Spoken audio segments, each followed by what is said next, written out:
We know it, and we also know that's why we are talking about a forensic audit by experts, so that the truth can come out finally, and we put that to the end. Secondly, we mentioned the issue of the cost of living of our people. And we know that our people are suffering. Somebody who does not know that does not live in Kenya. We know so many of our people who cannot put a bread on the table. And we said we will not rest until this matter is resolved. And we said that the government does not even need any committee on this issue. We just talked about basic costs, we talked about unga, we talked about fuel, about electricity, the school fees, as very basic issues that the government can address without much problem. Secondly, I don't know where you got your information from, but Senator Coons left Nairobi, I think it was on Sunday last week, because I talked to him on Monday, and he had already arrived in Washington, D.C. Because he met the other side, and he also came and met with us. And we told him exactly what we know and the reason why we are actually going to the streets. And he said that that is our democratic right, to go to the street to protest peacefully. He did not see anything wrong with us doing that at all. So, but we need to know that we are not a colony of the United States. So we do things as Kenyans. We are happy when our international friends want to come and make suggestions how we should resolve our issues. But ultimately, Kenyan problems must be solved by Kenyans, Kenyan leaders.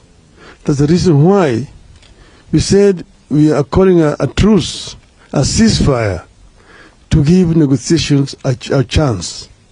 But we want to reiterate very clearly here that if the other side does not cooperate, then we will have no other option but to go back to the trenches. And this will be maybe as early as sometimes next week. We'll take 2 more questions. All right, sir. My name is Emmanuel Tov from KTN News. 2 questions. One, are you already having a list of those members who will be in the committee, in the bipartisan talks? Do you have a list of those who will be there and will be leading the team? Number 2, are you warming up, or are you ready for the position of the official opposition if that is floated? Thank you. Yes, we know who is going to represent us. It has been suggested that we will have a committee of 14, that is 7. This is from Parliament, both houses of Parliament. But we have said that this process, we want it to be akin to the process that was led by Kofi Annan.